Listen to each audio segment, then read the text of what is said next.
Buenos días, sean todos bienvenidos. Si me acompañan abriendo sus Biblias en el Evangelio de Mateo, capítulo 25. Evangelio de Mateo, capítulo 25, por favor. Hoy vamos a estar compartiendo la parábola de las 10 vírgenes. Y está ahí, solo está en el Evangelio de Mateo. Es una particularidad que tiene esta parábola, como otras también, que solo están en alguno y no en todos los evangelios. Al Evangelio de Mateo, Marcos y Lucas se les llega a nombrar como los evangelios sinópticos. Ese término se lo han dado personas que se dedican a la teología, que han estudiado con profundidad los textos sagrados, y se los han dado porque son 3 evangelios que tienen una gran similitud. Se entiende que el primer evangelio en ser escrito fue el Evangelio de Marcos, y tanto Mateo como Lucas tomaron el Evangelio de Marcos como una guía, y a través de ese evangelio ellos desarrollaron los otros 2 evangelios, el de Marcos y el de Lucas. Y el Evangelio de Juan es muy diferente a los otros 3, por eso al Evangelio de Juan no se le incluye dentro de esos 3 evangelios sinópticos. Solo es un comentario por si alguien no ha tenido esa oportunidad de leer la Escritura, o si alguien la ha leído y en algún momento se le hace un poquito extraño, bueno, ¿por qué esto está en este evangelio y por qué no está en los otros evangelios? Son particularidades, son aspectos muy importantes también que tienen que ver con la inspiración de Dios, la inspiración divina. Si me acompaña, vamos a darle lectura del verso número 1, Evangelio de Mateo, capítulo 25, del verso número 1 al verso número 13. Dice así: entonces el reino de los cielos será semejante a 10 vírgenes que tomando sus lámparas salieron a recibir al esposo.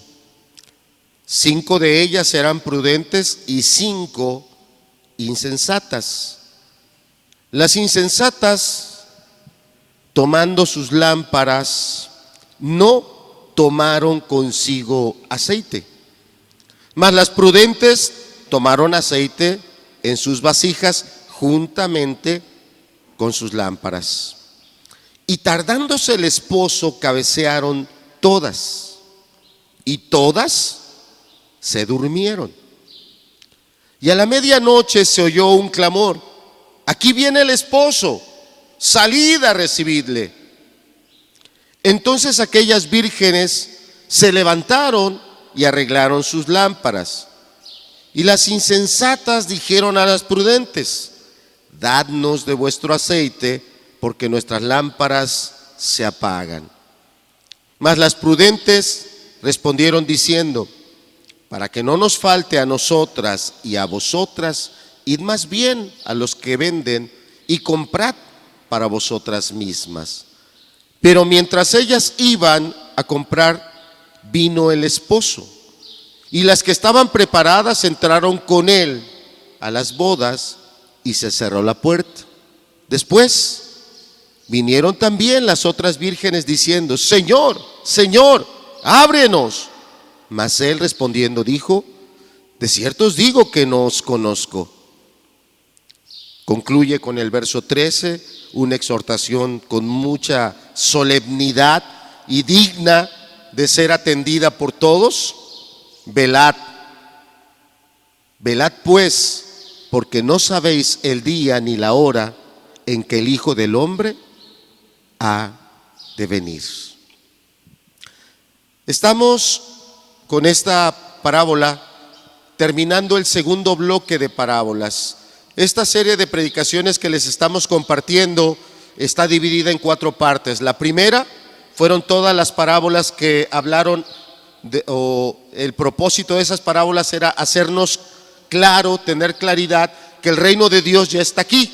No es un reino imaginario, no es un reino que algún día vendrá, pero hoy pues habrá que ocuparse en otra cosa. No. Todo el primer bloque de parábolas tenía el objetivo de dejarnos en claro a todos que el reino de Dios ya está aquí. El reino de Dios ya se está desarrollando.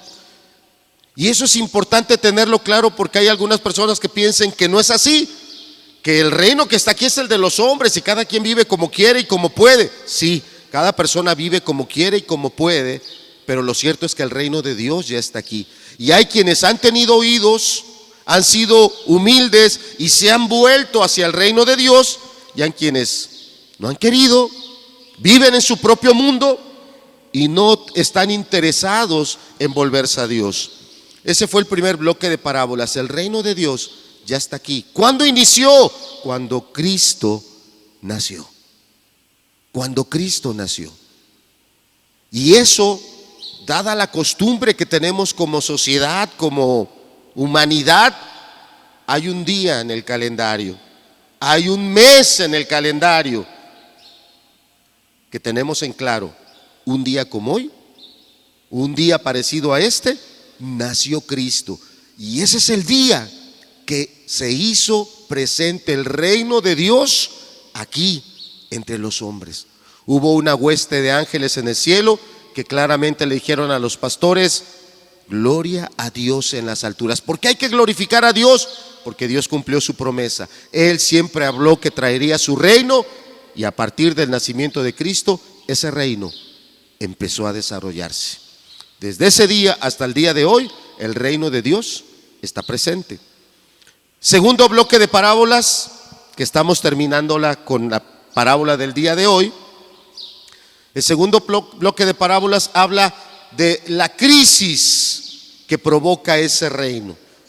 Ese reino, al venir, provoca una confrontación a nosotros, nos provoca a tener que tomar una decisión. ¿Y cuál es esa decisión? ¿Le hago caso a ese reino? ¿Me vuelvo de todo mi corazón a Dios? ¿O, teniendo claro que el reino ya está aquí, lo ignoro, no le hago caso y sigo yo en mi propia vida? Pero tengo claro una cosa: el reino de Dios ya está aquí. No es algo imaginario, para nada es algo ficticio, es algo real, es algo genuino. El reino de Dios ya está aquí. Y yo tengo que tomar una decisión. Yo tengo que decidir: lo creo, me vuelvo, en este sentido, me vuelvo cristiano, me vuelvo una persona obediente a Dios, me vuelvo a esos principios de Dios, o lo ignoro por completo.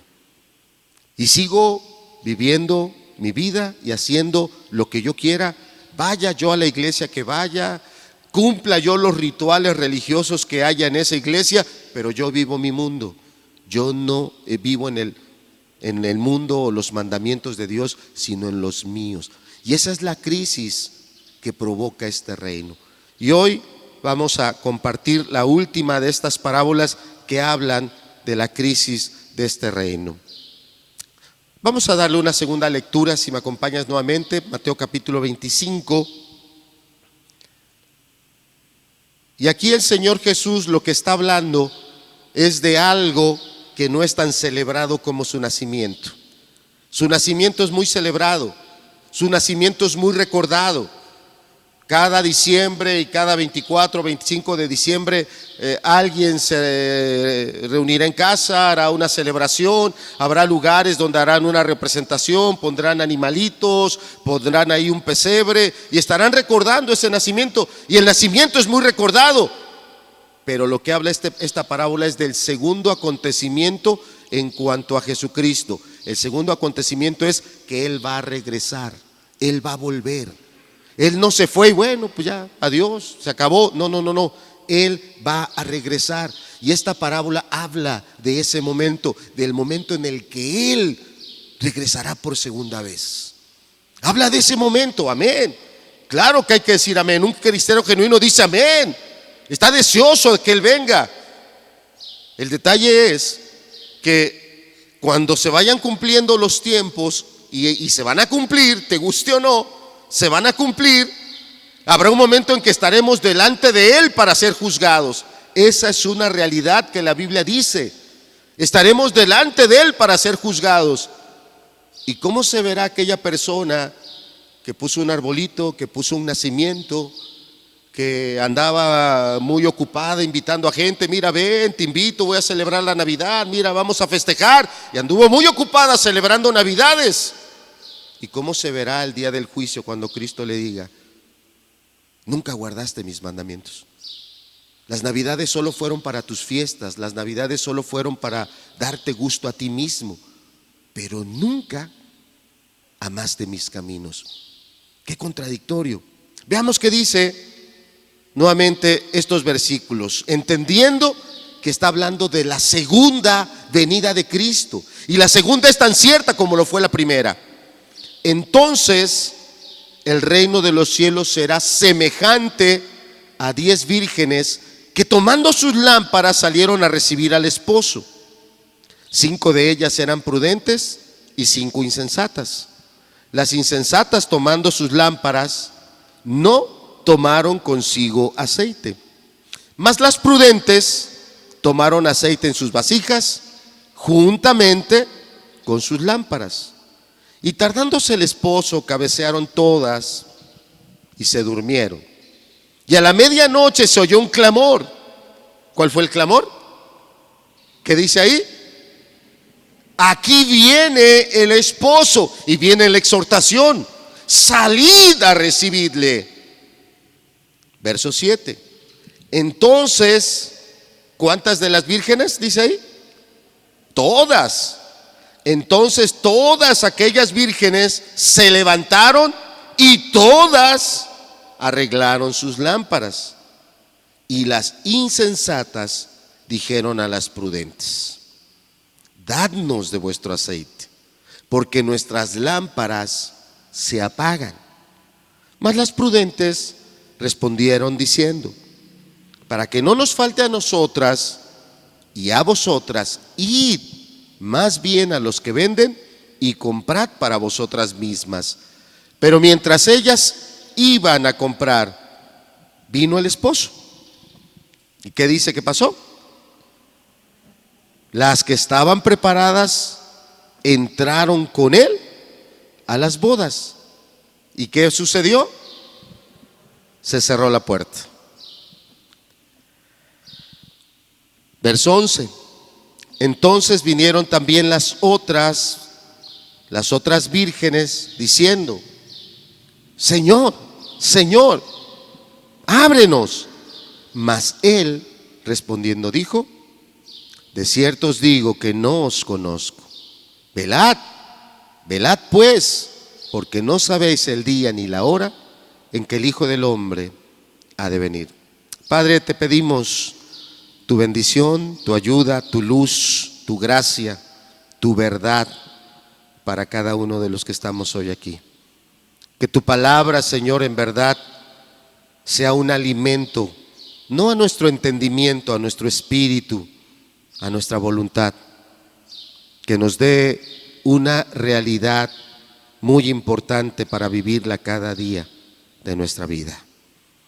Pedimos esta bendición no sobre uno, Señor, sino sobre todos los que hoy estamos escuchando esta enseñanza o los que en su momento la escucharán. Te lo pedimos en el nombre de aquel que nació en un pesebre para morir en una cruz y que hoy está en un trono para regresar por segunda vez. Te lo pedimos en el nombre de Cristo Jesús. Amén. Para poder entender un poco esta parábola, tenemos que hablar un poquito del contexto cultural judío.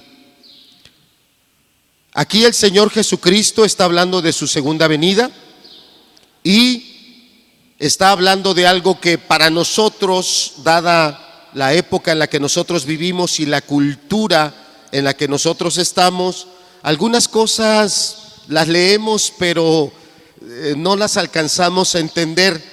Son solo expresiones, pero que no entran con un significado contundente a nosotros. Entonces, lo que voy a hacer es hablarte de cómo eran esas bodas judías.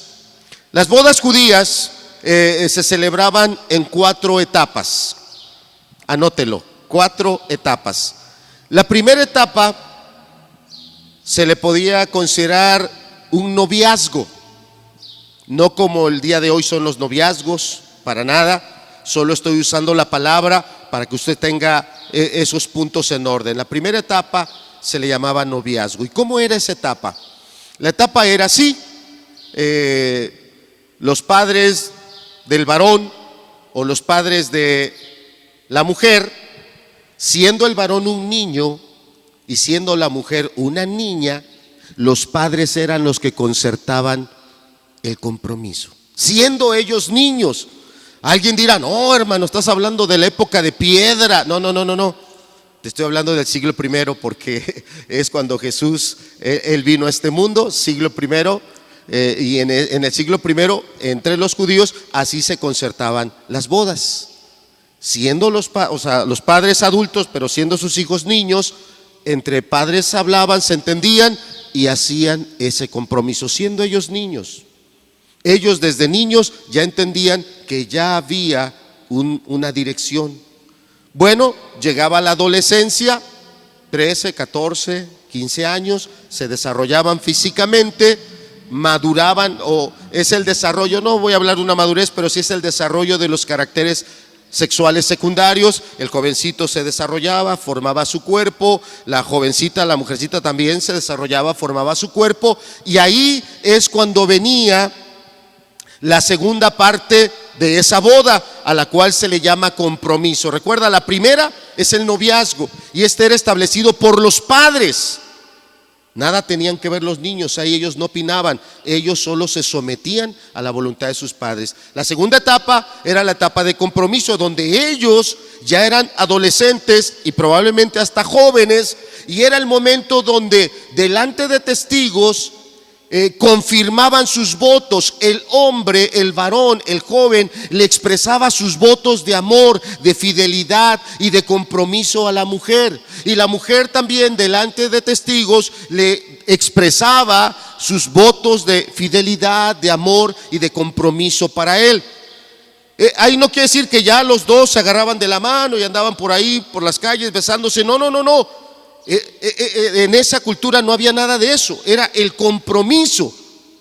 Y a partir de ese momento a los dos se les consideraban marido y mujer, pero no vivían juntos, no había relaciones íntimas. Ellos seguían viviendo, ella en la casa de sus padres y él seguía viviendo en la casa de sus padres. Ya una vez que celebraban públicamente o con testigos, con autoridades este compromiso, a partir de ese momento el varón empezaba a esforzarse por arreglar una casa, por arreglar un lugar, por acondicionar un espacio donde iba a llegar la esposa.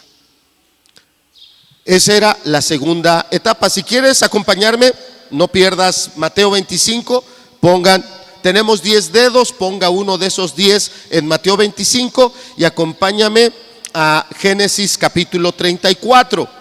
Génesis es el primer libro de la Biblia, así que no vas a batallar mucho para encontrarlo. Con que encuentres la primer pasta de tu Biblia, ahí estarás llegando al Génesis.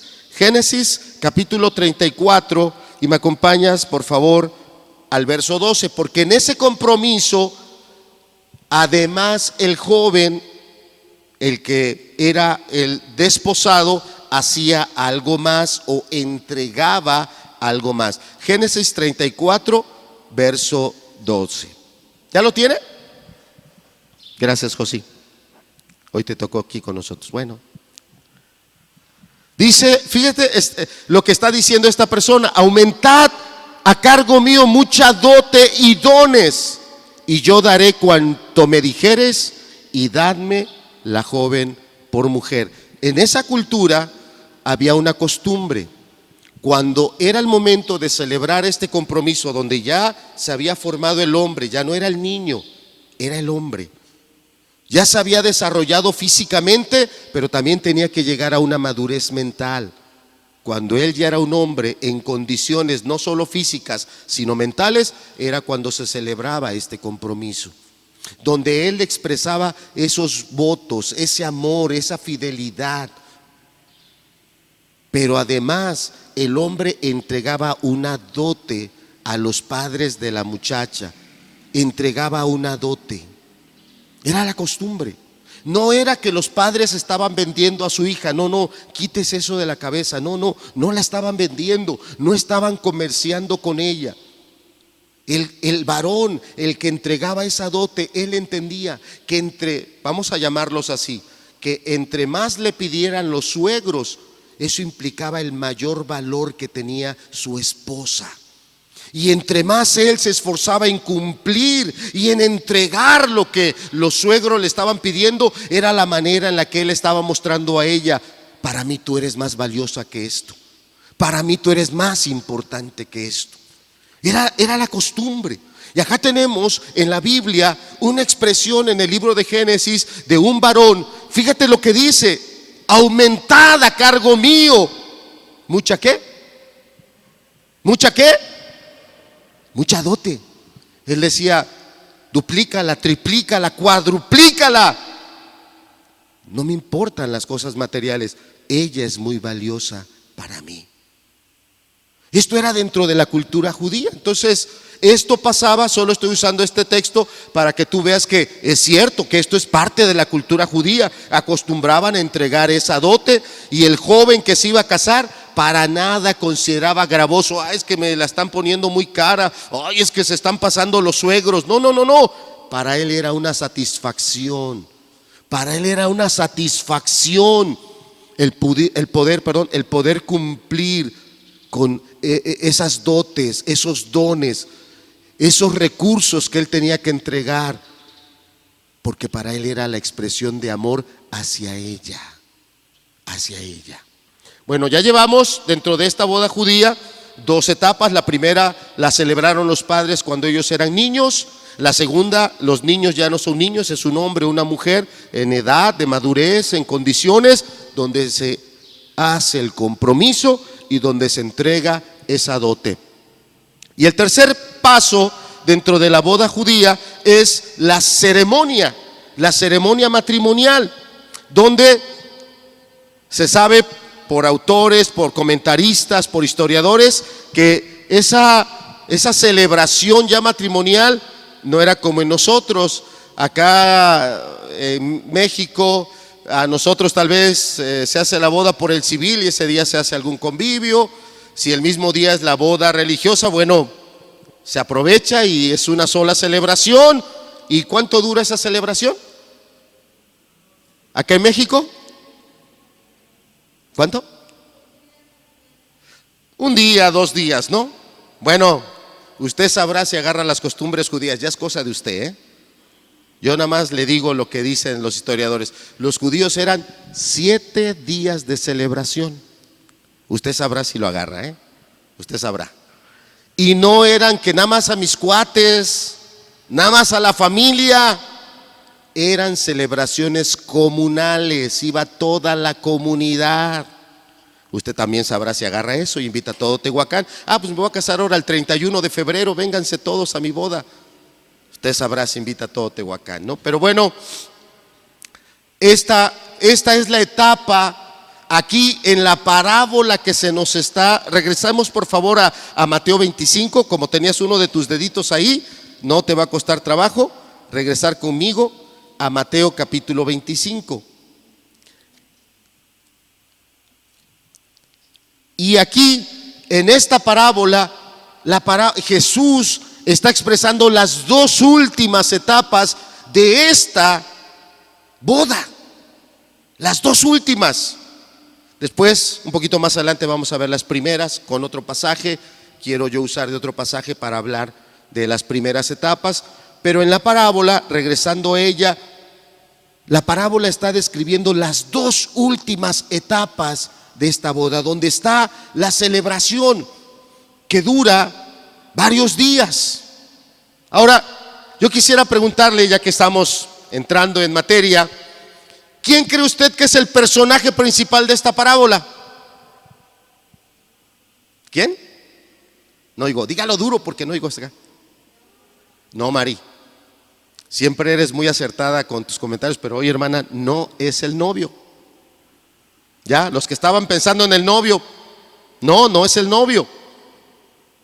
Si no es el novio, ¿quién será el personaje principal?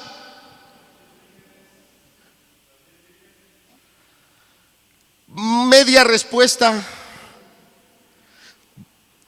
Fíjese que aunque está hablando de una boda, la novia no es el personaje central de la parábola. La novia no lo es. La novia no lo es. Tampoco el novio, aunque es importante en la estructura de la parábola, tampoco lo es el novio.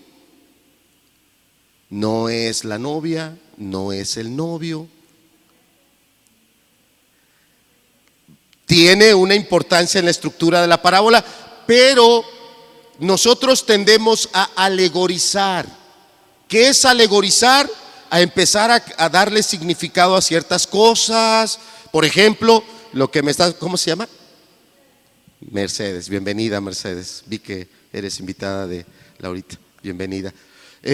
Podemos asociar al aceite con el Espíritu Santo y esa es una forma de alegorizar. Y no, vamos a tomar hoy la parábola tal cual está, tal cual. No vamos a alegorizar. Se puede, pero no es lo mejor, porque la parábola entendamos que son enseñanzas que así como sucede en la vida diaria, suceden en el ámbito espiritual y es una enseñanza muy práctica, muy directa. Las vírgenes, sí, pero no son las 10.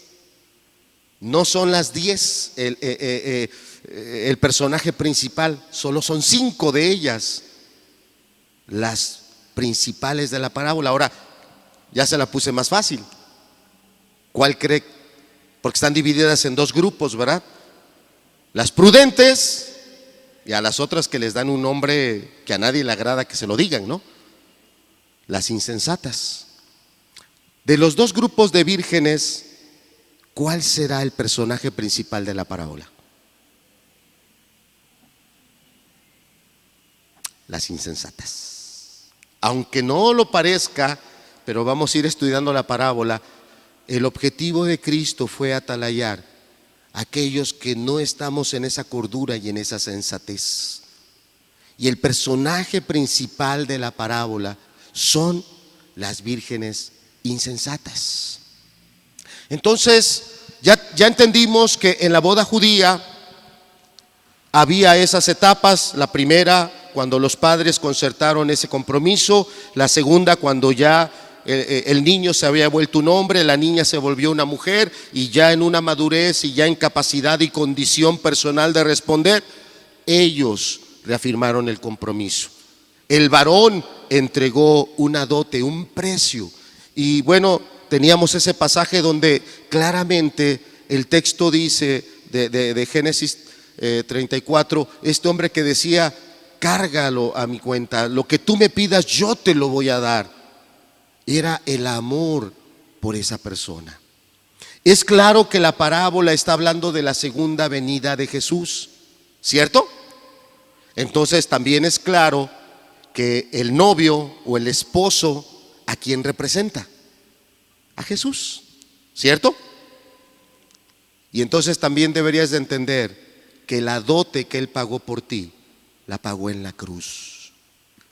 Y así hayas pecado 2 veces más que otra persona, o así hayas pecado 3, 4, 5 veces más que otras personas, Cristo lo puso a su cuenta y Él lo pagó muriendo en la cruz por ti. Entonces, tenemos que ver que esta parábola es ese reflejo del amor de Cristo por cada uno de nosotros. No por uno que otro, no por alguno, no, por cada uno. Y que cuando Jesús dio esta parábola, claramente la gente que la escuchaba la entendía a la perfección, entendía muy bien, porque ellos vivían esas celebraciones de manera, si no diaria, pero de manera frecuente.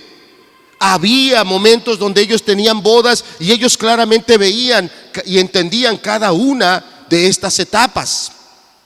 Entonces, siendo que el personaje principal son esas vírgenes, tenemos que primero notar que las 10 vírgenes son semejantes en muchas cosas, en muchas. Y ese es un llamado a todos y a cada uno de nosotros. porque las 10 vírgenes o los dos grupos de vírgenes solo se diferenciaron en una cosa, solo en una. Pero antes de hablar de esa diferencia, yo quiero hablar de las semejanzas. Todas estaban acompañando a la novia.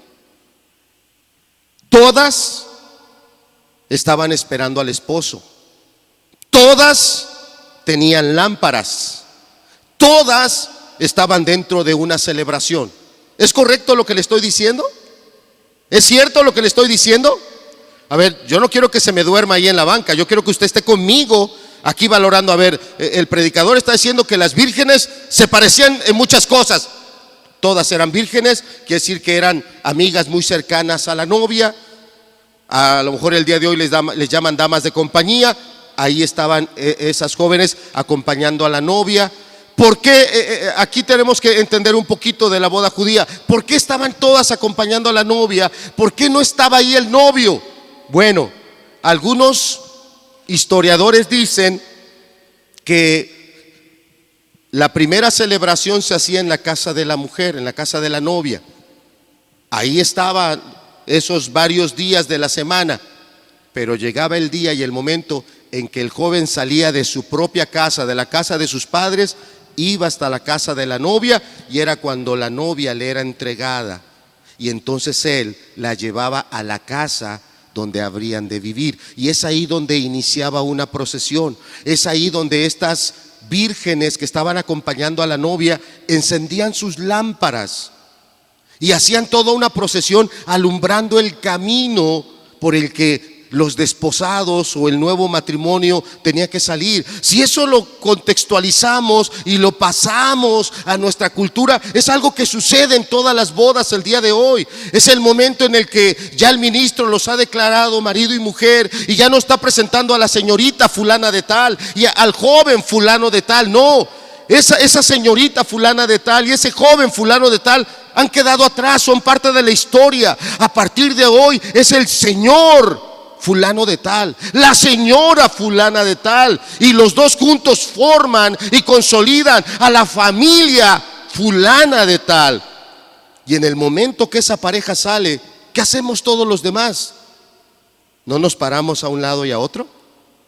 ¿No les aventamos arroz, a lo mejor algunos jitomates de una vez y algunos les arrojen otra cosa más? No, ¿verdad? Regularmente solo nos quedamos con el arroz, ¿no? ¿No les arrojamos arroz? ¿No hacemos una larga valla para que ellos puedan pasar? ¿Sí o no? Entonces, estamos entendiendo lo que está sucediendo en esta parábola. Se ha consolidado el matrimonio, y si usted es creyente, si ha leído la palabra, tienes que tener claro qué ha pasado ahí. ¿Qué me está diciendo esa parábola? Me está diciendo no solo que Cristo vino, sino me está diciendo que ahora su iglesia, su amada esposa, finalmente va a estar unida con Él. Finalmente. Bueno, regresemos a la parábola y estas costumbres judías. Entonces la joven estaba ahí en esta celebración con sus invitados, en casa de sus padres, ¿esperando a qué? Esperando que llegue el esposo. En las bodas judías regularmente se hacían en la tarde, entonces esto siempre sucedía en la noche. O sea que el esposo venía, y por eso era muy hermoso que en ese momento quienes se les había encargado eso, que eran las 10 vírgenes, encendían sus lámparas y ellas iban escoltando, marcando un camino de luz para que esta pareja pudiera llegar hasta este lugar donde iban ya a terminar con la última celebración. Y entonces en la casa del novio, en la casa de sus padres, se hacía la última celebración, y ahí era la consumación del matrimonio. Hasta ahí. Entonces, por eso estas vírgenes están con la novia, porque están en la tercera etapa, están en la celebración, que es la tercera etapa de una boda judía, pero ya a la espera inminente de la última etapa, la consumación. Y claramente la escritura dice que estas jóvenes estaban ataviadas, todas idénticas, que todas tomaron sus lámparas. ¿Cómo serían las lámparas? No como las que hoy tenemos, ¿verdad? Hoy tenemos lámparas hasta en el celular. En aquellos días no eran lámparas de batería con foquitos, ¿no? no eran veladoras tampoco. La mayoría de los comentaristas opina que a lo que la Escritura está llamando lámparas sería a lo que nosotros llamamos una antorcha, un palo. En la punta de ese palo se le enrolla tela o algún material que pueda arder, pero una tela apretada, no para que arda fácil, sino para que pueda arder, pero no se consuma rápido. Y a esa tela se mojaba con aceite. Entonces los comentaristas dicen que cuando tú agarrabas esa antorcha y la mojabas con el aceite y le prendías, duraba más o menos prendida, dando luz, duraba unos 15 minutos. Después de esos 15 minutos había que volverle a empapar de aceite para que siguiera ardiendo. Entonces, en esta boda, lo que está describiendo Jesús no es que sea un pecado que se hayan dormido. No es que haya sido una negligencia, que las sensatas, igual que las insensatas, todas se durmieron. No. Está describiendo algo normal. Esto pasaba en las bodas de aquellos días. Eran celebraciones prolongadas. No era de una hora a otra hora y se acabó. No, duraban 7 días. Eran celebraciones muy prolongadas. Entonces es claro que había cansancio, que había agotamiento. Algún día, bueno, ojalá, yo creo que si Dios nos permite este año vamos a tener algunas. Cuando a mí me ha tocado predicar en bodas, yo siempre les pido a los jóvenes que se van a casar que sean puntuales. O sea, si dicen que el servicio va a empezar a las 11, que a las 11 ahí estén. ¿Y qué creen que pasa regularmente aquí en México? Aquí es al revés, aquí la novia ya estaba y el que no estaba era el novio. Pero ¿qué creen que pasa aquí en México? A ver, díganme, porque no han ido a ninguna boda, no me digan eso. No puedo creer que no hayan ido a ninguna boda. Luego ya está ahí el novio, la invitación decía a las 11, dan las 12, las 12:15. ¿Y dónde está la novia? No aparece, ¿ah? Yo luego así cuando ha pasado aquí con los hermanos me acerco muy serio y le digo, oye hermano, ¿ya te dijeron que ya está hasta la Ciudad de México la novia? Ay hermano. No, le digo, ya viene, ya casi llega. Bueno, cuando me ha tocado predicar en bodas, le pido eso a los que se van a casar, sean puntuales. La gente adulta regularmente lo soportamos, pero quienes no lo soportan y no entienden claramente todo lo que implica una boda, son los niños, son los más pequeños. Y ya se ponen inquietos y ya tienen hambre y ya corren y ya lloran. Y eso hace que lo que se quería que fuera una celebración pues muy apropiada, pues de repente empieza a no ser tan apropiada por ya la tardanza, los tiempos que se tenían considerados, en fin. Pero no era eso realmente lo que quería hablar, sino voy a lo más importante. Me ha tocado que los novios, los que se van a casar, son los que el día anterior andan llevando arreglos, son los que andan llevando esto, andan llevando lo otro, les dan las 12 de la noche, la 1 de la mañana, las 2, las 3, y ya hasta que es la hora de irse a arreglar, bueno, ahí se van a arreglar, ya, de carrerita se van a arreglar. Y bueno, pues la novia se toma su tiempo, ya lo dijimos, ¿no? Se toma su tiempo. Pero ya cuando están aquí sentados y es momento de compartirles la palabra de Dios, ¿qué crees que les pasa? Usted dígame, ¿qué cree que le pasa? Están reatentos ahí a la palabra y a la predicación, ¿verdad? No, ya empezó a arrullarse. Pasa eso, ¿no? Y algunos no se van a casar aquí, pero ya les está pasando lo mismo. Ya están luchando con el sueño. Bueno, la parábola nos está describiendo que era entendible que una celebración tan larga, que duraba días, que son muchas emociones y las emociones desgastan, agotan. Es claro que a cierta hora en la noche empezaran a cabecear. Porque fíjate cómo, vamos allá a Mateo, cómo primero el texto dice eso en el verso 5. Tardándose el esposo, ¿qué fue lo primero? ¿Qué fue lo primero? ¿Usted cómo cabecea?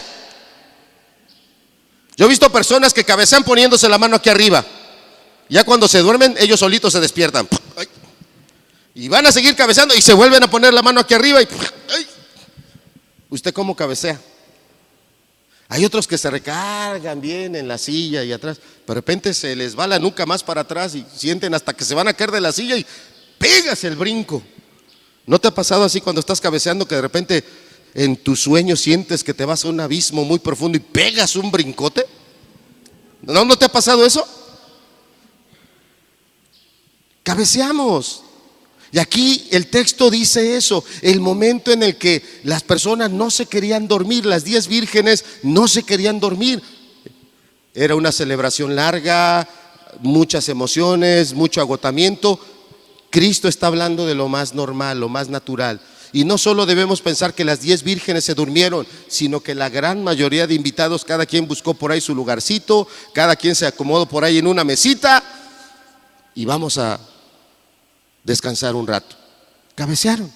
Pero después de cabecear, fíjate lo que dice el verso 5.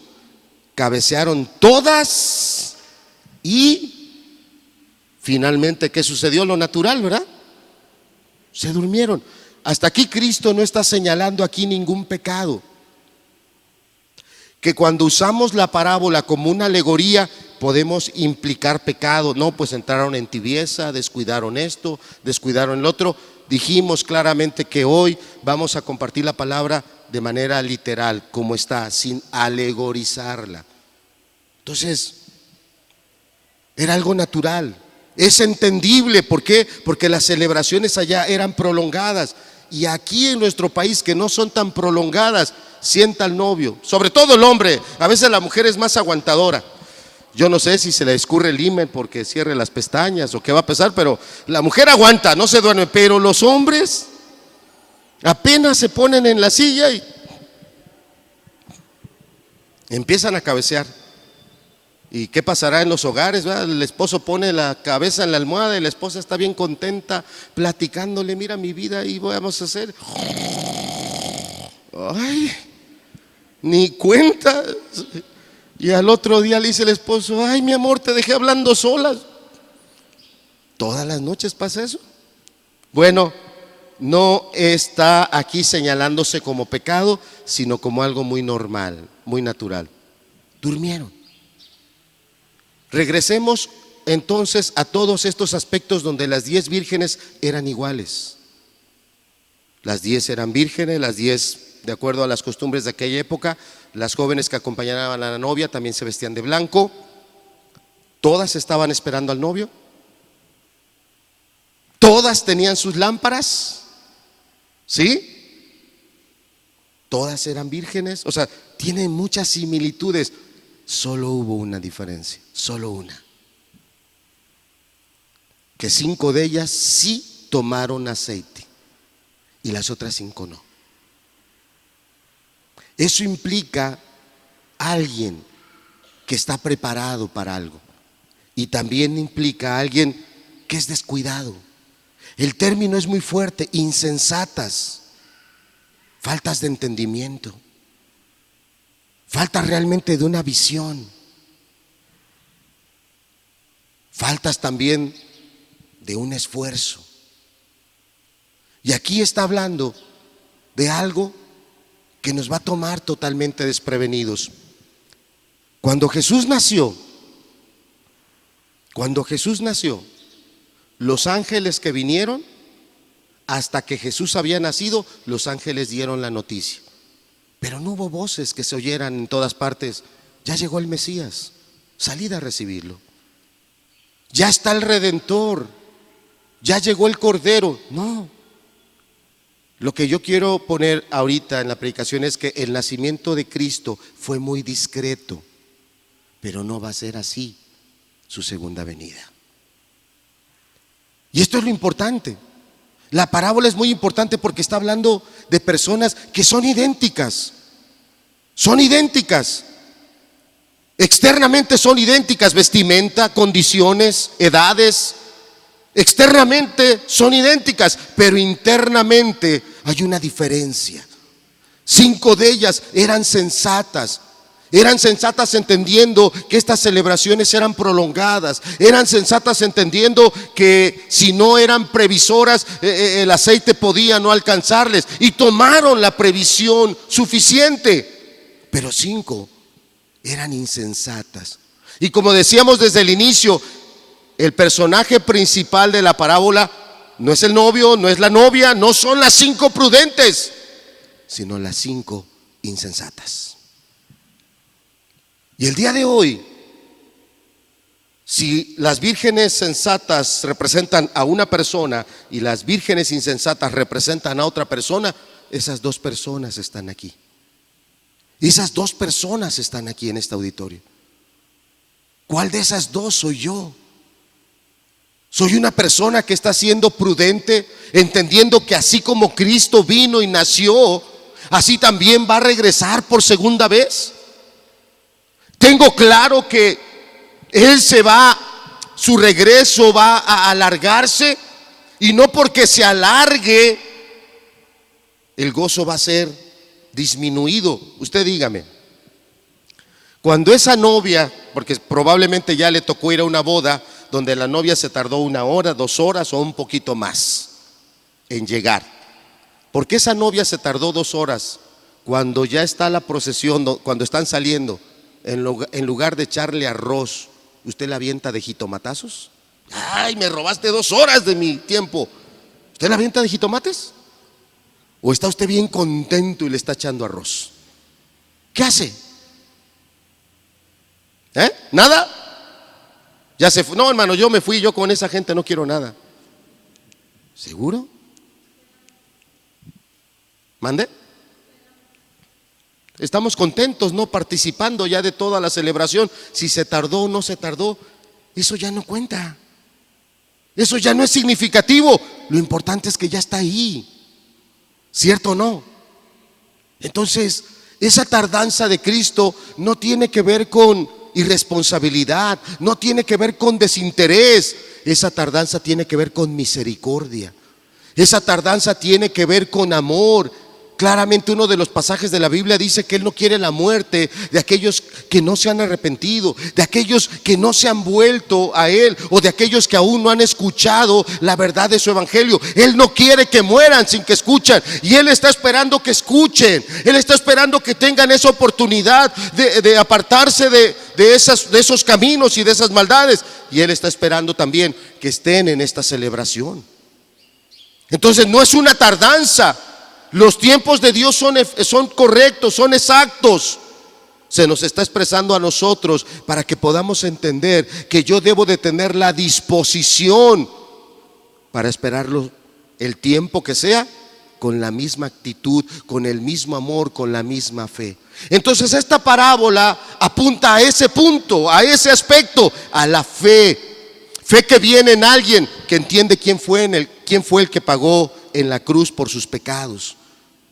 Esa persona que va a ser sensata, que va a ser paciente, es aquella que tiene presente: Él murió en la cruz por mí, Él me redimió de mi maldad, Él me dio una vida nueva. Con gozo lo voy a esperar, no con fastidio, no con desespero, o menos con desinterés.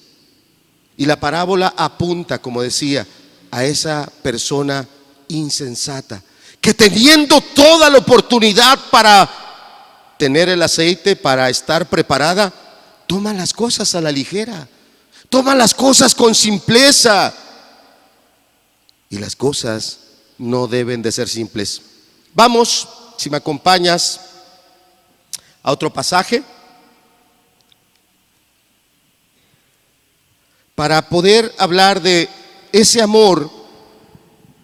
Ezequiel capítulo 16.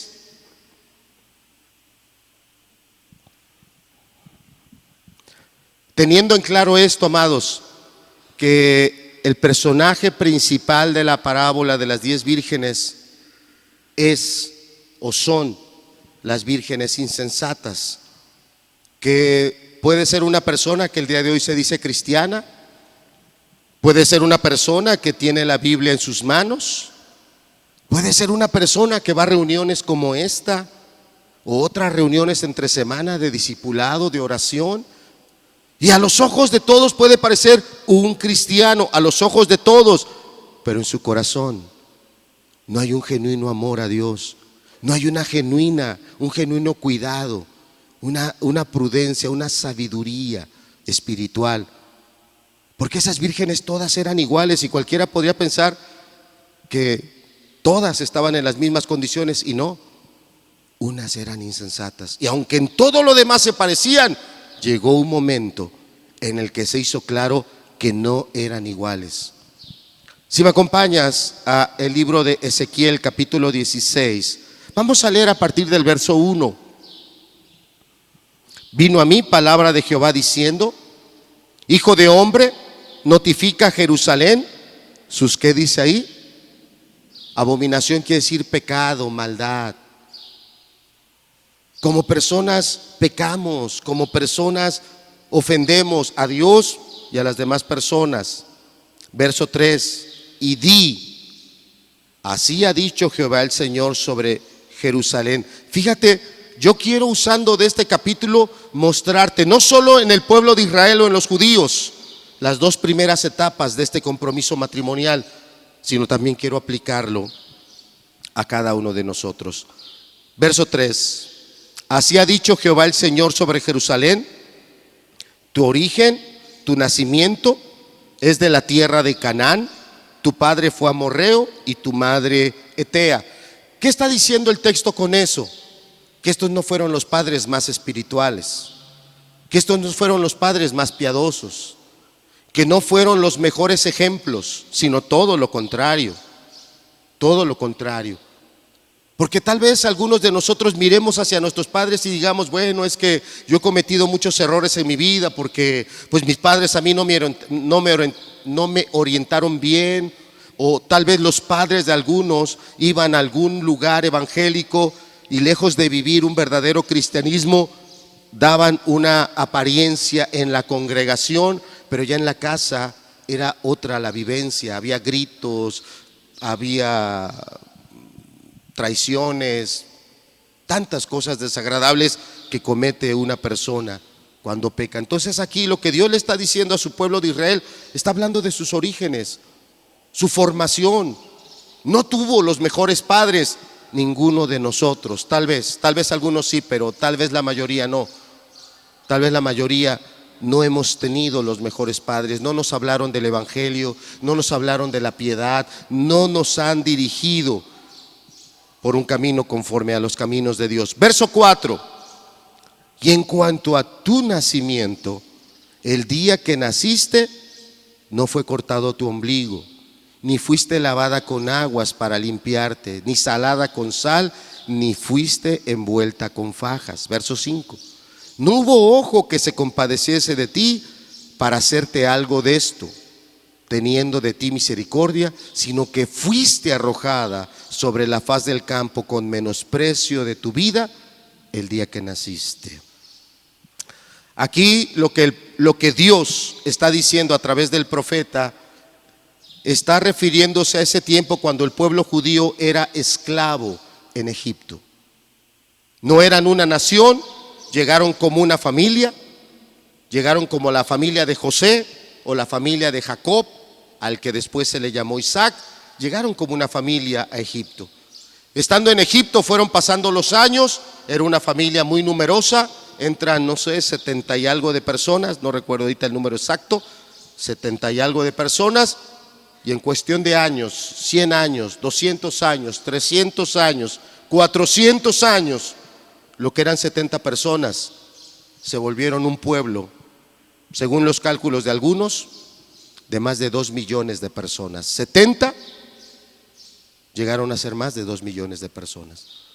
Pero fíjate cómo dice acá: en cuanto a tu nacimiento, el día que naciste, no fue cortado tu ombligo, no fuiste lavado con aguas, no fuiste lavada con aguas para limpiarte, ni salada con sal, ni fuiste envuelta en fajas. No hubo ojo que se compadeciese de ti para hacerte algo de esto, teniendo de ti misericordia, sino que fuiste arrojada sobre la faz del campo con menosprecio de tu vida el día que naciste. Está hablando del pueblo de Israel como si fuera una mujer, como si fuera una niña. Y bueno, allá tenemos una bebé. ¿Qué edad tiene tu bebé, Carito? Mes y medio. ¿Le cortaron el ombligo? Sí, ¿verdad? ¿La lavaron bonito después de que nació? Seguro. ¿La arroparon con ropas apropiadas? Hasta el día de hoy. Y aquí está hablando de una nación a la que está comparando como una bebé que está naciendo, pero lejos de ser recibida con cuidado, con protección, fue con menosprecio de su vida. Y ahí está hablando cuando los egipcios mandaban a las parteras a que mataran a los bebés, en particular si eran varones, que los mataran, que los mataran. Y está hablando de que los egipcios esperaban que un pueblo que ya superaba los 2 millones de personas empezara a disminuir, a disminuir, a disminuir, a lo mejor hasta desaparecer, o si no desaparecer, hasta que fueran una cantidad de población que ellos pudieran dominar con más facilidad. Pero fue la mano de Dios sobre de ellos. Y siendo que querían desaparecerlos cuando no eran nación, Dios los bendijo.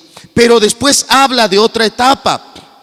Verso 5, no hubo ojo, si me acompañas por favor, dice, no hubo ojo que se compadeciese de ti para hacer algo de esto, pero Dios sí se compadeció, teniendo de ti misericordia, sino que fuiste arrojada sobre la faz del campo. Aquí está hablando de una persona que nació, nadie la cuidó, y así como si fuera un animalito salvaje fue arrojado a la vida. ¿Cuántos de nosotros fuimos arrojados hacia la vida? No tuvimos una madre que tuviera cuidado de nosotros, que nos enseñara el pudor, que nos enseñara la decencia. Tal vez algunas sí, no estoy generalizando. ¿Cuántos de nosotros no tuvimos un padre que nos dijera cómo se debe de ser hombre? ¿Cómo se debe de responder ante los compromisos con una mujer? Y lo digo, mi padre nunca tuvo una plática de esas conmigo. Mi padre, yo lo amaba mucho, lo saben. Pero nunca me dijo, mira hijo, ser hombre es ser esto, ser hombre es el otro. Nunca mi padre me explicó cómo es una relación sexual. Todo lo que yo aprendí lo aprendí en el mundo, arrojado. ¿Cuántos de nuestros jóvenes y cuántos de los que están aquí lo que han aprendido de la vida lo han aprendido en el mundo? Fuiste arrojado sobre la faz del campo. Lo hemos aprendido a la mala. Hemos aprendido a la mala muchas cosas, o muchos hemos sufrido cosas muy terribles sobre nuestra propia persona. Aquí está hablando de esa primera etapa, cuando se hace en las bodas judías un desposorio, cuando siendo ellos muy niños, cuando no tienen conciencia. Alguien podría considerar, es que eso es irracional, eso no es correcto. No, estamos hablando de un Dios que es todo sabio, todo amoroso. Seguimos. Este versículo nos describe a nosotros. No creo que todos, pero tal vez muchos de nosotros no tuvimos el mejor padre, no tuvimos la mejor madre.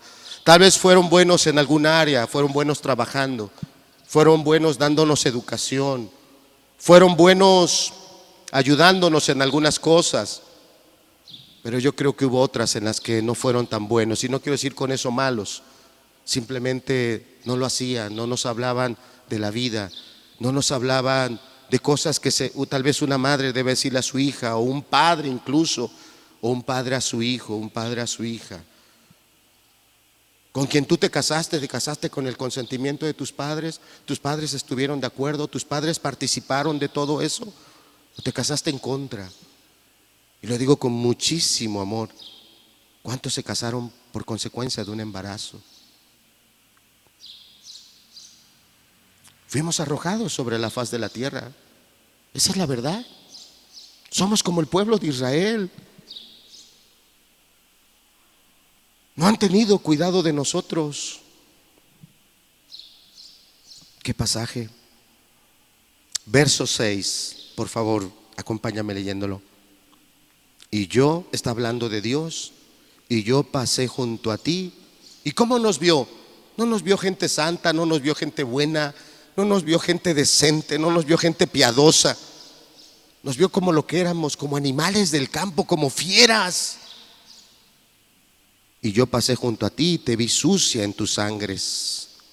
Y cuando estabas en tus sangres te dije, ¿cómo dice ahí? Vive. ¿Cuántos de los que están aquí podrían levantar su mano y decir, si tengo vida es gracias a Dios? Estando consciente de cuántas enfermedades Dios ha metido su mano y te ha librado. Estando tú consciente de cuántas veces tú expusiste tu vida y no te pasó nada. Yo de niño, 7, 8 años, una barda que es casi del alto, no tan alta, pero hasta donde está el enrejado, unos 5, 6 metros. Yo andaba caminando haciéndole al equilibrista. Mi mamá se iba a hacer sus cosas, mi papá trabajaba, yo me quedaba solo y como chango y mi mecate. Había un pirul y me trepaba en el pirul y del pirul le brincaba yo a la barda y ahí iba yo por la barda 20 metros hasta que estaban los cuartos donde vivíamos y como araña me iba atorando entre los ladrillos hasta que bajaba yo al techo. Y ya que bajaba al piso, ¿qué crees que hacía? Miraba si no venía mi mamá, porque mi mamá me daba unas bien buenas. Miraba si no venía, iba yo otra vuelta.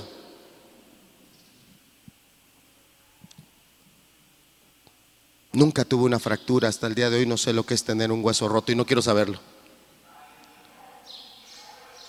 Ni una sola caída. Pero cuántas cosas a ti también Dios te libró, te guardó. Y Dios fue el que te dijo, vive. Y aquí estás. A lo mejor no lo sabemos, pero a lo mejor algunos de nosotros desde el embarazo, nuestra madre tuvo dificultades y Dios dijo, vive. Y aquí estás. O otros al nacimiento, muchas enfermedades, muchas complicaciones.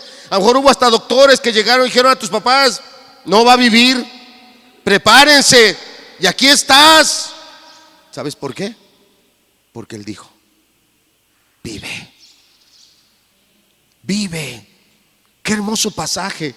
Aquí es donde se está celebrando, de acuerdo a las bodas judías, entre una niña, porque está hablando de una nación que era niña, de una nación que se estaba formando desde que estaba en Egipto y de esa nación después que fue llevada a la tierra prometida. Pero aquí está hablando de cuando era niña. Verso 7.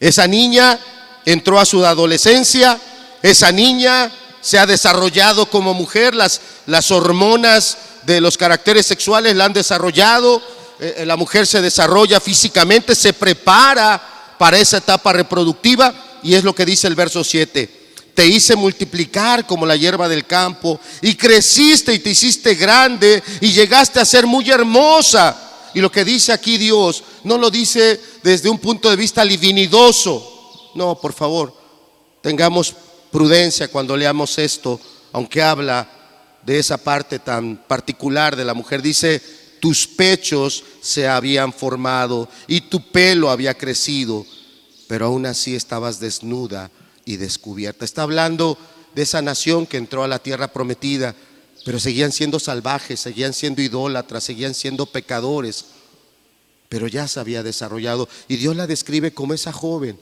que el primer compromiso fue cuando era niña, pero este era el momento en el que Dios quería desposarla, pagar la dote por ella, y la pagó. Verso 8. Y pasé yo otra vez junto a ti y te miré, y he aquí que tu tiempo, qué hermosa palabra, cómo me ha gustado siempre esta palabra. Y pasé otra vez junto a ti, te miré, y he aquí que tu tiempo era tiempo de amores. Y extendí mi manto sobre ti y cubrí tu desnudez. Y te di juramento y entré en pacto contigo, dice Jehová el Señor. ¿Y qué dice ahí? Y fuiste mía. Qué hermoso pasaje. Cuando Dios pagó el precio por ti, cuando Cristo murió en la cruz. Cuando Cristo murió en la cruz, Dios pagó la dote por su esposa, por su novia, por su desposada. Yo quiero que voltees y mires, tengas, no sé, 10 años, 20 años, 30 años, no sé qué edad tengas, 50, 70, algunos un poco más con la bendición de Dios. ¿Cuántas veces ahí estuvo el manto de Dios amándote, protegiéndote, ayudándote, cuidándote. ¿Cuántas veces?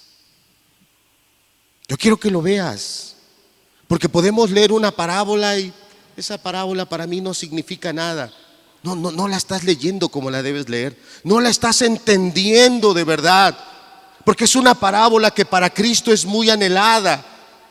Es una parábola que está hablando de un tiempo que para Cristo es muy deseado. El tiempo cuando Él pueda reunirse con su iglesia. El tiempo cuando Él pueda estar con aquellos que Él ha amado y ha lavado y perdonado con su sangre. El tiempo en el cual Él dice será a partir de ahí de mucho gozo. Pero ¿qué estás haciendo con la lámpara? Si quisiera yo ahora alegorizar, quiero alegorizar. Y quiero usar esa lámpara con tu vida, con las virtudes que Dios te ha dado, con los talentos que Dios te ha dado, con el tiempo que Dios te ha dado. ¿Qué estás haciendo con ella? ¿La tienes encendida? ¿La tienes funcionando como tiene que funcionar? ¿La tienes pendiente como tiene que estar? ¿O ya perdiste? ¿Te has olvidado de cómo Dios te vio, no sé, cuando eras niño, cuando eras bebé, cuando eras un joven, o ahora que eres una persona adulta? Ya te has olvidado de Él cómo te ha amado. Ya te has olvidado de cómo Él extendió su manto. Estamos en Ezequiel 16. Por favor, regresa conmigo, verso 2. Hijo de hombre, notifica a Jerusalén sus ¿qué? ¿Sus qué dice ahí? Abominaciones. El personaje o la persona principal de la parábola de las 10 vírgenes no es el novio, no es la novia, no es la lámpara, no es el aceite, no son las vírgenes sensatas. El personaje principal son las insensatas. Y en Ezequiel 16, un capítulo donde Dios expresa el amor por las personas que Él ha salvado de una manera tan esplendorosa. El objetivo principal era reprender el pecado. Notifica a Jerusalén sus abominaciones. Es abominación que yo celebre su nacimiento, pero no espere su regreso. Es abominación que a mí me interesa mucho esa fiesta y esa festividad y poner esto en la mesa y comer esto, comer el otro, pero no me interesa que Él venga por segunda vez. ¿No te interesa que venga el que pagó el precio? ¿No te interesa que venga el que derramó todo su amor por ti? ¿No te interesa que venga el que, si tenemos vida, es porque cuando estábamos en nuestras sangres Él nos dijo vive? El objetivo principal de esa novia, que es un personaje secundario en la parábola, el personaje principal es estar preparada para cuando llegue su esposo. ¿Estamos preparados? ¿Realmente estamos preparados? ¿Seremos de esas vírgenes sensatas que cuando Él venga entraremos a esa magna celebración? No hay una sola celebración en la tierra que pueda darnos una siquiera vaga idea de cómo va a ser esa celebración. No hay una sola. Va a ser una celebración cuando Cristo se una con su iglesia impresionante. O seremos esas vírgenes que llegaremos y tocaremos. Ábrenos, ábrenos, ábrenos. Y solo se oirá una voz de rechazo. En la parábola pudiera parecer grosero que las vírgenes sensatas no dieron su aceite. Pudiera parecer grosero, pero no lo es. No es grosero, porque ya entendimos que iban a salir de esa casa y a partir de ahí tenían que iniciar un largo camino hasta llegar a la casa donde iba a vivir la novia o de la pareja. Y todo el camino tenían que mantener esas lámparas encendidas. El aceite que ellas habían llevado era para que fuera suficiente. La enseñanza de la parábola, entonces, el centro es: eres una persona que estás entendiendo que es importante estar prevenido para cuando se dé esta celebración. Eres una persona que hoy podría ser identificada con las vírgenes sensatas. ¿Eso de qué va a depender? Si eres alguien que mantienes la fe. Y no solo eso, si eres alguien que además de mantener esa fe, genuinamente está sirviendo a Dios. Las vírgenes sensatas estaban sirviendo, estaban acompañando a la novia, y al momento de la procesión ellas desempeñaban una función importante en esa procesión. Entre nosotros hay personas que quieren vivir un cristianismo de no servicio. Entre nosotros hay personas que quieren vivir un cristianismo, yo nada más vengo, me siento, recibo y me voy. Hay personas que no quieren servir a Dios, cuando el texto claramente muestra que dentro de esa sensatez, que dentro de esa celebración está ese servicio. Cristo no ha venido por segunda vez y estamos nosotros en esa fiesta esperando lo que Él venga, pero mientras Él viene, acompañando a otros, ayudando a otros, haciendo que esas lámparas estén encendidas. Y decía hace rato, si yo quisiera alegorizar, y quiero, yo apuntaría hacia esa lámpara. Tú eres esa lámpara. ¿Cómo se llamó el que inventó el foco?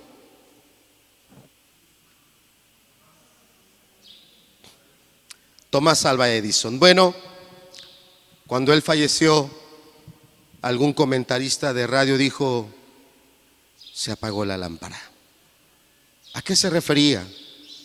A una mente brillante, a una mente creativa, a una mente que lo que desarrollaba era en beneficio no de él. Uso de esa anécdota para volver a centrar. Estamos terminando. ¿Tu lámpara está alumbrando? ¿Tu lámpara de veras, lo que Dios te ha dado, está ayudando con los que tú están para que se mantengan todos con una claridad? Y lo uno al pasaje de Ezequiel. ¿Cuántos de aquí podríamos? Yo soy el primero que la levanto, pero ¿cuántos más levantarían su mano conmigo, reconociendo que no tuvieron los mejores padres? Y eso no se trata de juzgar, sino de entender: mi padre no me enseñó valores, mi padre no me enseñó principios, mi padre cuando yo crecí no me habló de cómo debe ser un hombre o cómo debe ser una mujer. ¿Cuántas manos se levantarían reconociendo? Es cierto. Y no se trata de un juicio, sino de entender que hubo carencias, y esas carencias nos afectaron cuando empezamos a vivir nuestra vida, ya como jóvenes que ibas a la escuela, o como jóvenes que empezaste a ejercer un trabajo, pero como no tenías esos padres que estuvieran al pendiente, empezaste a tomar malas decisiones, empezaste a cometer faltas y pecados que en su momento llegaron a tener sus consecuencias. Y tal vez algunos al día de hoy estamos viviendo esas consecuencias todavía. Tal vez algunos llevaremos esas consecuencias toda nuestra vida. Y sin en cambio, Dios sí estuvo ahí al pendiente de ti, diciéndote: vive, vive. Amén. Hoy estamos terminando este bloque de parábolas, el segundo. Y vuelvo a enfatizar: solo podemos tomar una de dos decisiones. Esto es un momento de crisis. O entiendo, es cierto, el reino de Dios aquí está, y es cierto, no es mentira. El reino de Dios desde que Cristo nació se ha estado desarrollando, y yo tomo una decisión: yo quiero ser parte de ese reino. Tengo que arrepentirme, me voy a arrepentir. Tengo que dejar atrás mi vida de pecado, voy a dejar atrás mi vida de pecado. Tengo que ser alguien que busque ahora hacer el bien. Con la gracia de Dios voy a estar haciendo el bien. Tienes que tomar una decisión. O la segunda. Y la segunda es: no hago caso de nada. Sigo como hasta hoy, haciendo de mi vida lo que yo quiero. Y termino con esta aplicación. No bueno, la parábola habla de la segunda venida de Cristo, pero ¿cuántas situaciones han venido a tu vida que han demostrado que no estabas preparado? No situaciones sencillas, sino situaciones de proporciones impresionantes, enfermedades, complicaciones de la vida diaria, donde han venido y te han agarrado totalmente desprevenido. Y lejos de en ese momento tomar las mejores decisiones, tomaste las peores. Una anécdota que no quiero ofender a nadie, es una anécdota familiar. En casa o en la familia de mi esposa, quien fue mi suegra, muy joven empezó ella a tener hijos, 15, 16 años, una adolescente. Tuvo varios. Siendo ella una adolescente, no estaba formada con madurez su mente, su entendimiento. Ella no solo tiene hijos, estaba casada y tiene hijos, o se casa a esa edad, tiene hijos, pero el matrimonio no funcionó y terminó en un divorcio. Y después inicia una siguiente relación y también tiene hijos. Pero ella, mi suegra, al iniciar esa siguiente relación, ya no tuvo cuidado de sus primeros hijos, entre ellos mi esposa siendo muy niña, ella ya no vivía con su mamá ya tenía otra pareja y tenía otros hermanos. Eso implicó que mi esposa y todos los hijos de ese primer matrimonio, básicamente la mayoría se criaron con los abuelos. Y se repitió la historia, la hermana mayor, no mi esposa, sino la hermana mayor, muy joven también, casi como su mamá, empezó a tener un novio, tienen relaciones, se casa, empieza su familia, pero ella no estaba preparada. Ella tomaba la vida con simpleza. Y la anécdota es esta en concreto, solo quise presentarte un contexto. Un día, una hija de mi cuñada, una sobrina mía, tiene un evento de, no sé cómo se le diga, doctor, cuando se privan, se les va el aire, no pueden respirar, no sé cómo se le dice médicamente a eso. Un síncope, gracias. Se privó, en el término más llano. Mi cuñada era una mujer alta, un 80 de estatura, era alta. Cuando vio que su hija estaba ahí sin respirar y su piel se empezaba a poner morada, solo gritaba, pegaba de gritos, se jalaba los cabellos, pero no hacía nada. ¿Qué puede pasar si no se le hace reaccionar a un niño así o a una persona así? Daño cerebral. No sabía qué hacer. Y lo doy solo como una ilustración porque en la vida, no quiero decir que tú vas a pasar por un momento idéntico, no, pero en la vida vas a tener un momento donde se te presenta una situación extraordinaria y a lo mejor vas a acabar haciendo lo que hizo mi cuñada, pegando de gritos, jalándote solo los cabellos, pero sin saber qué hacer. Eso es que tu lámpara no tenga aceite. Eso es que no seas una persona sensata, que entiendas que debes de buscar en Dios su gracia, que debes buscar en la fe, la verdad que hay aquí en su palabra para estar preparado ante una situación, la que se te presente. Y habrá situaciones, y disculpa de la expresión, habrá situaciones de vida o muerte, habrá situaciones que marcarán un parteaguas en la familia, o la familia sigue para arriba o la familia se va a pique y se destruye. ¿Y todo por qué? Porque la persona no tomó aceite, tomó la vida a la ligera, tomó la vida con simpleza. No pasa nada, así son los jóvenes, son nada más tonterías. Y no estás tomando con seriedad el lugar que Dios te dio como esposa, como padre, o algunos que están aquí como jóvenes, piensas que la vida es gratis, piensas que la vida toda es de ida, que no hay por qué regresar atrás a pedir perdón, que no hay por qué regresar a tomar en cuenta las cosas. Aquí hay varios jóvenes que ese puede ser su pensamiento. El viaje es de ida, hay que disfrutarlo, el momento es ahora.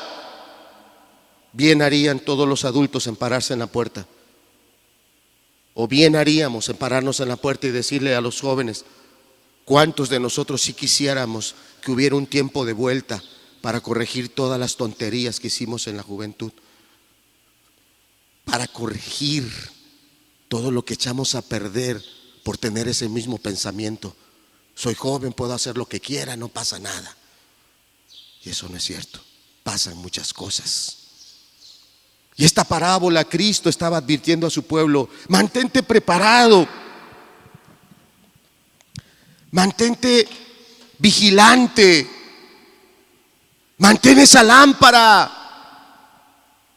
¿Quieres alegorizar conmigo? Alegoriza. ¿Qué significa la lámpara? La salvación que Dios te trajo, la bendición que Dios te dio en el matrimonio, la bendición que Dios te dio con la familia. ¿Quieres alegorizar conmigo qué significa el aceite, el Espíritu Santo, la gracia, los dones? Alegoriza conmigo entonces. Pero también sé humilde y pregúntate: ¿y cómo está entonces lo que Dios me dio? Porque no solo me dio salvación, me dio de su Espíritu. No solo cuando estaba en mis sangres me dijo vive, sino cuando me tomó con compromiso, como dice aquí. Todo lo que Dios te ha bendecido. ¿Y qué hemos hecho?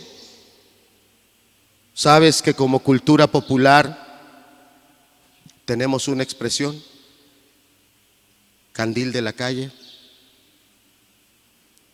¿Así se dice en Costa Rica? Perfecto. En Costa Rica también lo tienen, para que veas cómo Dios en su bondad permite que los latinos nos podamos entender. ¿Cuántos somos candil de la calle? En la calle somos todos sonrisa, en la calle somos todos bonachones, en la calle somos tan buena gente. ¡Ay! Tú siempre tan contento. Y en la calle, en la casa somos más agrios que un limón. Más agrios. Nada de amabilidad, nada de sonrisas, nada de plática. Esa es tu lámpara, está apagada. El aceite es la verdad de Dios y la has despreciado, la has desechado. Y algún día, como te decía de esta anécdota familiar, te va a agarrar por sorpresa. Algún día te jalarás el cabello y no sé qué otra cosa te jalarás. Y tú mismo sabrás: nunca me preparé para esto. Qué hermosa parábola. Hoy terminamos el segundo bloque. ¿Qué vas a decidir? ¿Qué vas a decidir? Yo no dudo en decírtelo: vuélvete a Dios. Es lo mejor que puedes hacer. De verdad, vuélvete. Eres como esa virgen que ahorita volteas y dices: bueno, yo ya de joven iba a una iglesia, yo ya de joven conocía de la Biblia. Pero hoy te das cuenta: pero mi lámpara se apagó, me olvidé, me aparté, hasta parece que nunca supe nada. Eres esa virgen. Hoy no sientas y no piensas que se va a abrir la tierra y te vas a ir, no. Así como en Ezequiel, Dios envía al profeta y dice: anúnciale al pueblo su abominación. Era para que se volvieran en arrepentimiento, para que buscaran el perdón de Dios. Y la parábola está también para que yo pueda entender: si estoy descuidando lo que Dios me ha dado, debo de reaccionar y debo de actuar entonces en base a lo que estoy entendiendo. ¿Quiero participar de esa celebración? Tengo que ir, id vosotras y comprad el aceite. Debo de hacer lo que me corresponde. Tengo que arrepentirme, me arrepiento. Tengo que volverme una persona seria en las reuniones, en asistir a donde se me está impartiendo una enseñanza. Voy a volverme una persona comprometida, porque yo no quiero que falte el aceite. Yo no quiero que falte la luz en el momento que más se necesita. y se necesita. Y estoy seguro que en la semana tú sabrás de qué estamos hablando. Vamos a terminar con una oración. Le invito a que cerremos los ojos juntos.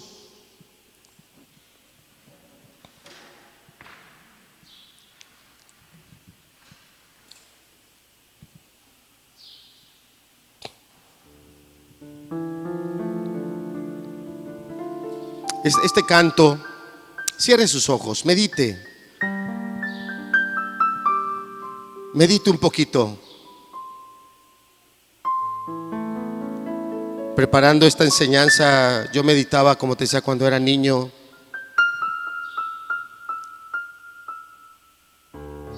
En aquellos días de mi niñez, yo nací en 1965. Había muchas enfermedades que sonaban, que dejaban secuelas físicas en los que las padecían. A lo mejor ahorita me da risa, pero era un niño que no le gustaba bañarse. Mi abuelo criaba marranos y yo andaba ahí entre los marranos, en los basureros. Y era un niño que no le gustaba bañarse y solo me bañaba cuando iba a ver a mi abuela. Y cómo me acuerdo que cuando me echaba ya el agua para enjuagarme, negra salía el agua. Y yo decía, mira cómo sale el agua. Y Dios me libró, me dio vida. ¿Cuántas cosas te dio Dios? Nuestros padres no fueron los mejores, pero tuvimos padres. No fueron los mejores, pero nos dieron educación. Es cierto. Muchos de nuestros padres no tuvieron escuela, pero muy buenas enseñanzas nos dejaron. A pesar de sus pecados y sus errores, nos bendijeron. Yo quiero que tú veas cuántas cosas Dios te ha dado y te ha bendecido. Hay entre nosotros que no tuvieron padre y madre y desde niños salieron de casa y ganarse la vida desde niños. A algunos Dios les libró de muchas cosas que pasan el día de hoy. Hoy una niña en la calle es desgracia segura, es calamidad segura. Pero ¿cuántos de ustedes que no tuvieron un padre y una madre, Dios te dirigió con buenas personas? Algunas de esas buenas personas te enseñaron un oficio y hoy lo que sabes es gracias a eso. Yo quiero que veas lo bueno que ha sido Dios. Te tomó desde que eras un niño, te tomó desde que eras una niña. Y cuando se dieron estos votos, según la línea de una boda judía, se dieron en la cruz. Estando agonizando Cristo, dijo: Padre, perdónalos, porque no saben lo que hacen. En cuánta ignorancia hemos vivido, en cuánta oscuridad hemos andado. Y ha sido el amor de Cristo el que se derramó desde la cruz para nosotros. Y las palabras que más amor dicen es cuando Él pagó cada uno de tus pecados. Y cuando terminó de pagar tus pecados, dijo: consumado es. Esta es una boda, esta es una celebración. Y esta alabanza, yo quiero que la escuches, que te ministre, porque te aseguro que algún día se oirá en el cielo. Porque cuando Cristo venga, para algunos será un día de regocijo interminable, pero para otros será un día de una tristeza indescriptible. ¿Crees en Jesús? Toma tu decisión. Toma tu decisión. Adelante, hermano.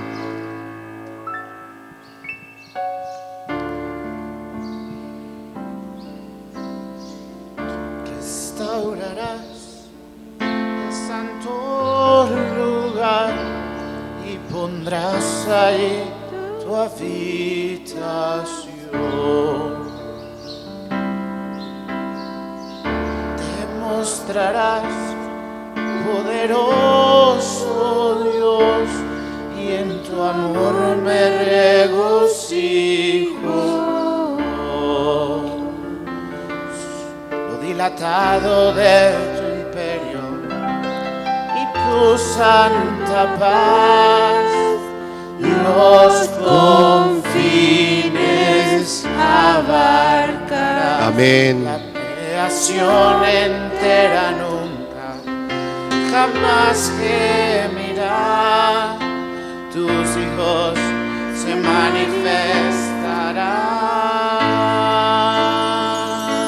manifestarán, y a su esposa se le ha concedido. Oye esto. Que se vista Oye esto. de lino fino, Ese día va a ser día de celebración. lino limpio y resplandeciente, Ese día va a ser día de fiesta. para recibir al Rey, y a Su esposa se le ha concedido que se vista de lino fino, lino blanco y resplandeciente, para recibir al Rey, y a su esposa se le ha concedido que se vista de lino fino, lino limpio y resplandeciente, para recibir al Rey. me gozaré, Amén. me alegraré y cantaré al Señor, porque han llegado las bodas del Cordero de Dios. Me gozaré, Me alegraré y cantaré al Señor, porque han llegado las bodas del Cordero de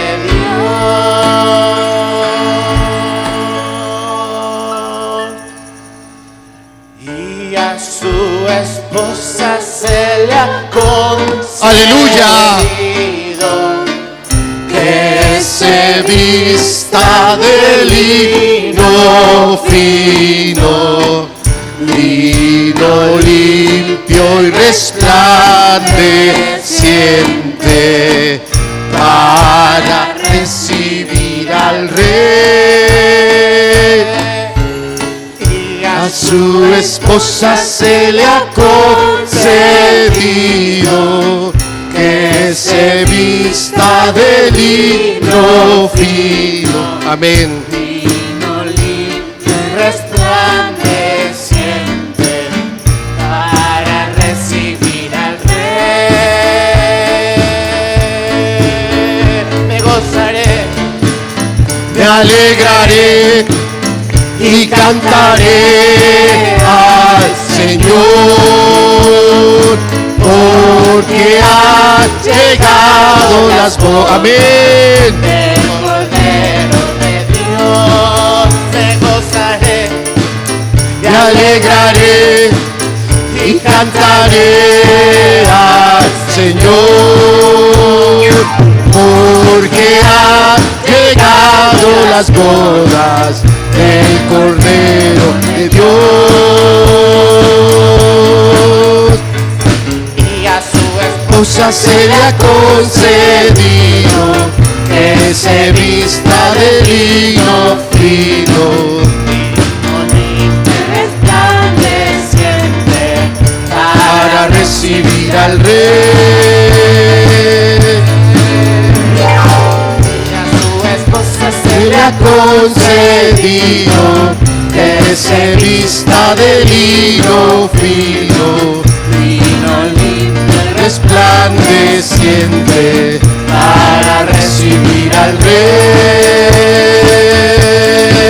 me gozaré, me alegraré y cantaré al Señor, porque han llegado las bodas del Cordero de Dios. Y a su esposa se le ha concedido que se vista de lino fino. Amén. Lino limpio y resplandeciente, para recibir al Rey.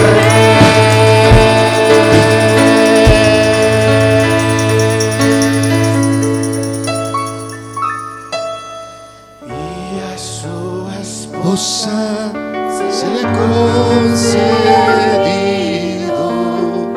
que se vista de lino fino, lino limpio, resplandeciente, para recibir al Rey.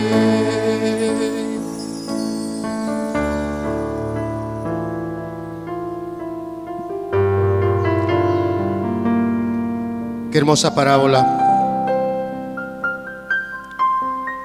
Y qué solemne la advertencia con el que el Señor Jesucristo termina esa parábola. Velad pues, porque no sabéis el día ni la hora en que el Hijo del Hombre ha de venir. Pero que cuando Él llegue, hay un pueblo con genuina fe. Que cuando Él llegue encuentre una iglesia con esta genuina alegría, gozo de recibirlo. Que encuentre en nuestras vidas esa lámpara encendida, esa fe, ese servicio, porque fuimos llamados a servir. Velad pues, porque no sabéis el día ni la hora. Velemos.